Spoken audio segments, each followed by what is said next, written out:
Baik, Assalamualaikum dan salam sejahtera pada semua pelajar. Baik, hari ini kita teruskan perbincangan kita masih dalam standard pembelajaran 5.2.2 iaitu mekanisme pewarisan. Baik, kali ini kita akan lihat berkaitan dengan uh, uh, bagaimana jantina seseorang anak itu okey ditentukan okey daripada induknya. Induknya adalah ibu bapa lah. Okey, baik kita baca sedikit petikan yang diberikan dalam buku teks ini. Baik, berbeza daripada pewarisan, kebolehan menggulung lidah yang dibincangkan sebelum ini, pewarisan jantina seorang anak boleh ditentukan oleh kromosom seks. Baik, sebelum ini kita belajar tentang penentuan ciri-ciri ataupun sifat-sifat yang ada pada satu tubuh badan kita yang boleh nampak, okey, yang mana kita mewarisi dari ibu dan ayah. So itu semua ciri-ciri yang ditentukan yang akan keluar itu sebenarnya berlaku pada autosom, okey, berlaku pada autosom. Tetapi seks menentukan jantina, bentukan jantina anak melalui kromosom seks ini. Okey, dia melibatkan kromosom seks semata-mata. Dia tak melibatkan autosom. So kali ini kita akan lihat bagaimana peranan kromosom seks. Okey, kita tak mau tengok ciri dan sifat yang sebelum ini ditentukan oleh autosom. Kali ini kita akan lihat kromosom seks pula macam mana dia tentukan sifat ciri jantina anak. Khas khusus kromosom seks manusia hanya digunakan ataupun hanya tujuan dia adalah untuk menentukan jenis jantina anak yang bakal lahir. Baik. Kita dah mempelajari bahawa dalam badan manusia kita ada gabungan autosom dan kromosom. Okey, seorang lelaki dan perempuan mempunyai 46 kromosom. Ini total lah manusia. Okey, semua manusia kromosom dalam sel soma dia, okey, ada 46 kromosom jumlahnya. Okey, 46 kromosom tu sebenarnya terdiri daripada gabungan. Okey, gabungan dua jenis. Dua jenis kromosom. Okey, satu kita sebut autosom yang jumlah dia adalah 44.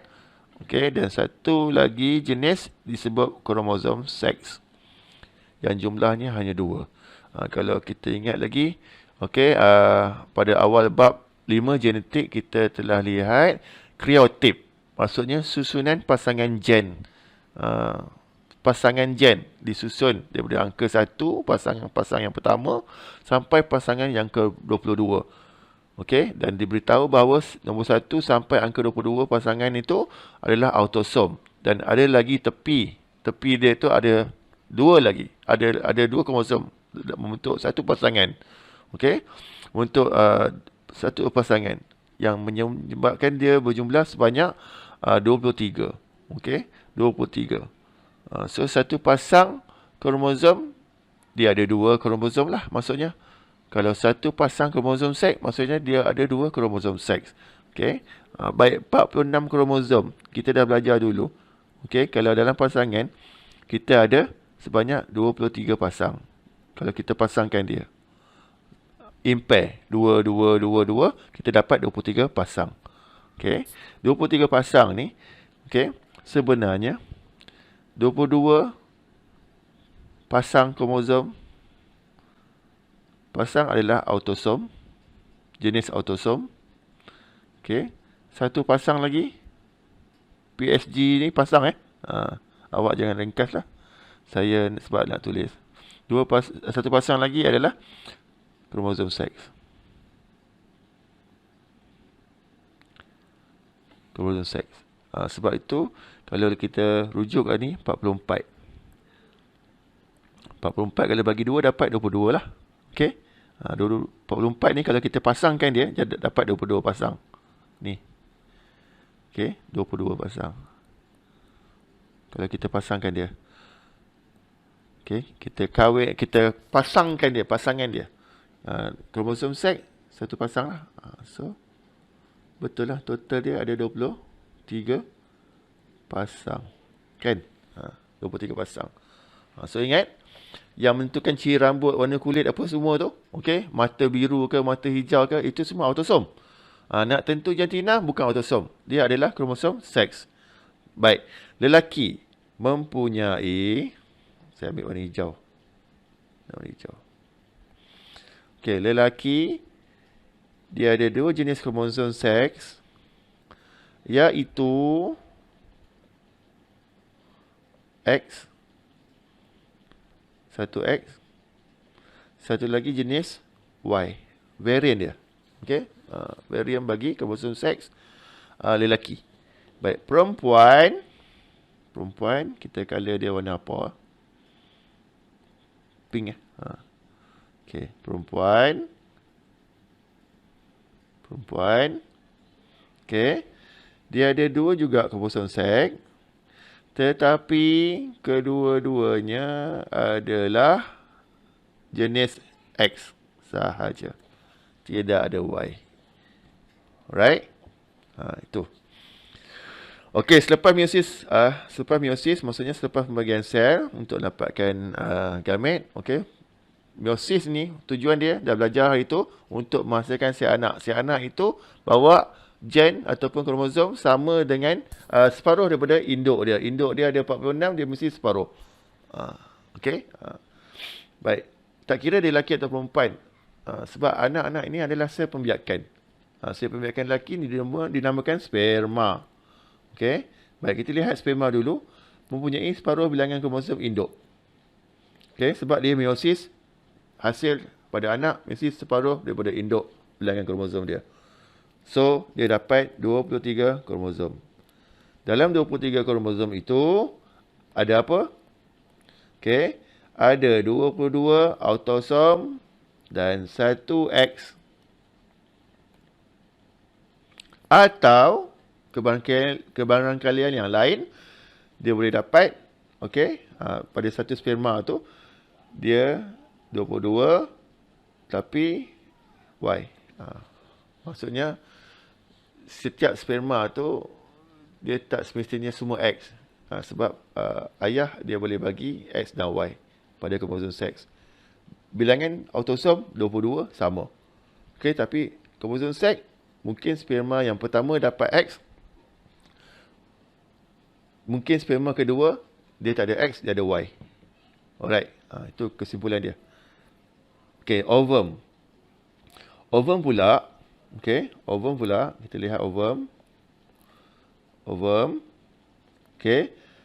Dia juga buat proses, dia juga terhasil daripada proses meiosis daripada ibu dia, daripada induk perempuan.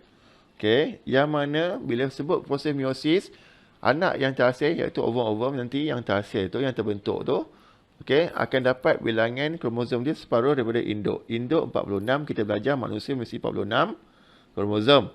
So, kromosom seks mesti separuh. Okey, sebab dia telah buat meiosis. So, dia dapat 23 kromosom. Okey, 23 kromosom. Okey, yang mana jenis X saja. Sebab dia tak ada Y. Dia tak boleh bagi Y, dia X je. Okey. 2 kromosom seks dia dulu X. So, ovum yang dibagi kepada ovum semua X. Kat sini tak nampak kat sini tak nampak. Nanti kita lihat mekanisme polarisan, awak akan nampak jelas. Baik, jantina anak bergantung pada jenis sperma lah. Okey, ini soalan yang sering ditanya. Okey, bagaimana jantina anak itu ditentukan? So, daripada jenis sperma. Sperma sebab apa? Sebab dia ada X dengan Y. Sperma X atau Y. Okey, ovum tidak ada pilihan. Setiap kali ovum terhasil, mesti 22 autosom plus 1 kromosom X dia, kromosom seks dia X. Semua X, kromosom seks dia, tak ada Y. So, no option pada ovum. Yang option adalah pada sperma. Okey. So, jika sperma, ni dia buat keberangkalian lah. Saya gariskan warna biru. Nampak Jika sperma mensenyawakan ovum, okey, sperma dia jenis 22 plus X, dia senyawakan ovum 22 plus X. Okey, jantina anak yang terbentuk ialah perempuan. Sebab apa perempuan? Sebab kromosom seks dia X.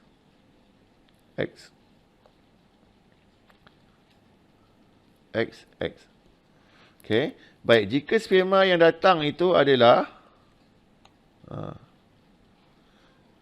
pakai pen kuning, nampak? Jika sperma yang datang itu adalah 22 plus Y, so ada kromosom seks dia jenis Y, senyawakan ovum 22 plus X, maka dia dapat anak format ini. Okey, nampak tak? Nampak anak dia dapat pasangan dia XY. Bila ada saja Y, maka dia lelaki. Okey, yang ni tak ada Y, maka dia perempuan. Itu cara dia. So, ovum. Kesimpulannya nak bagi tahu kat sini. Okey. Ovum.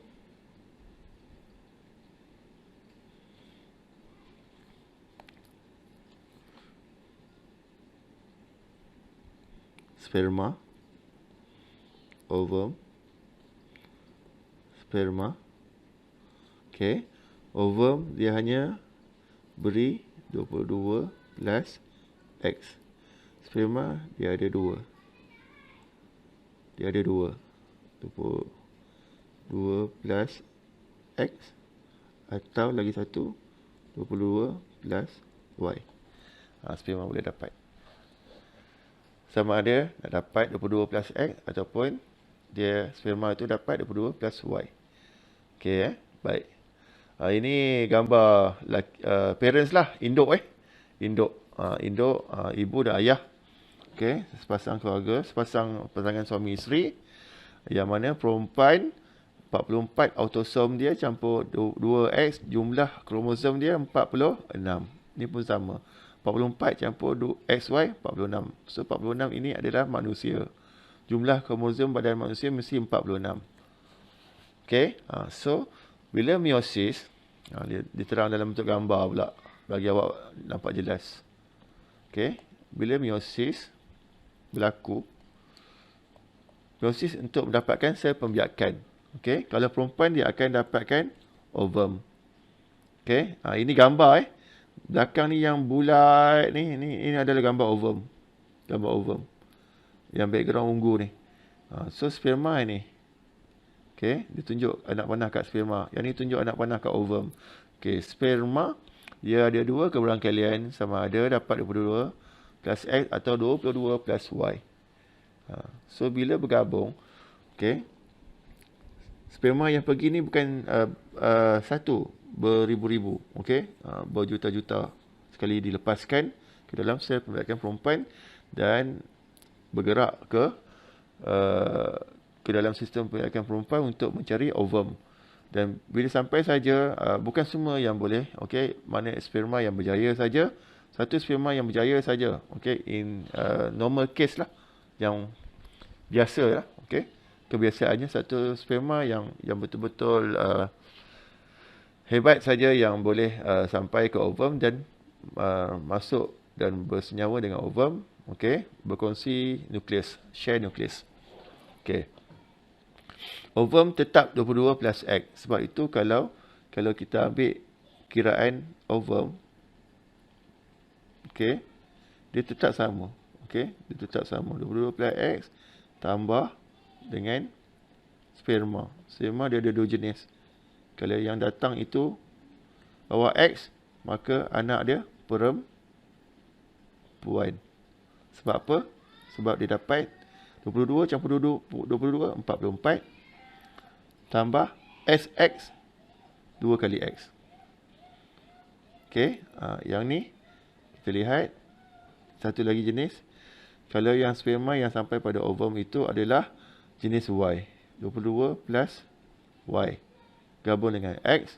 Okey, ovum tetap X, 22 plus X, tidak ada perubahan, maka akan dapat anak lelaki kerana formation ataupun format ataupun susunan kromosom seks dia adalah X, Y, ada Y. Ada Y. Okey.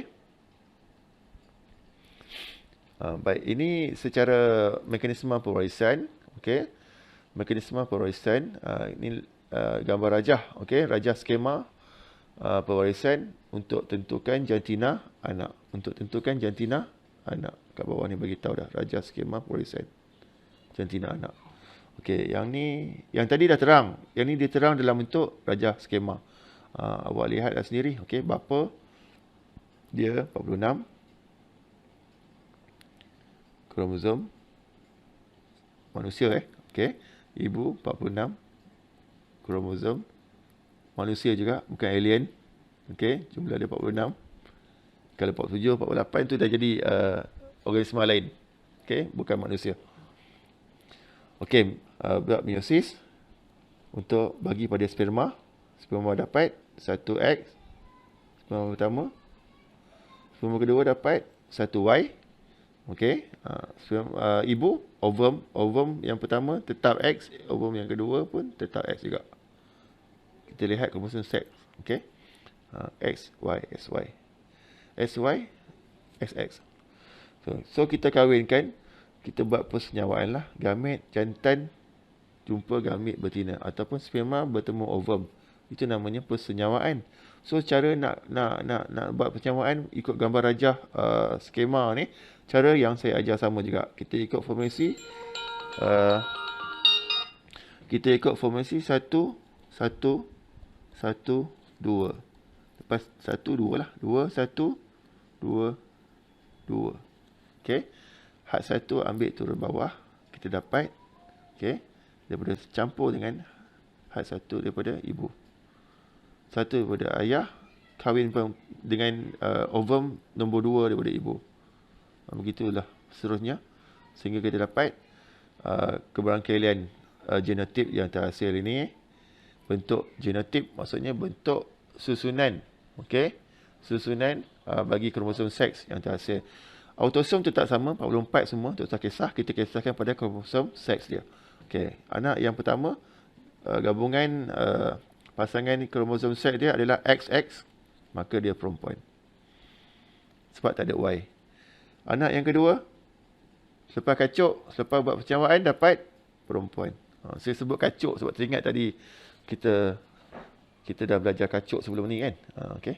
Baik, lelaki anak yang ketiga kerana dia ada SY, dan anak keempat pun ada SY, maka dia lelaki. So kita ikut jumlah kat sini, okey. 2 lelaki, okey, nisbah. Okey, nisbah 2 perempuan kepada 2 lelaki. Nampak tak? So maksudnya kita boleh kata, kita boleh sebut dia sebagai keberangkaian nak dapat anak perempuan 50%, sebab separuh, sebab 2, okey. 2 lagi lelaki. So perempuan 50%, lelaki pun 50%. Half. So bila seseorang ayah atau ibu dia akan dapat anak. So anak dia sama ada dapat lelaki atau perempuan, sama banyak. Okey, sama banyak dia punya potensi dia. So itulah cara dia, okey, macam mana kita nak tentukan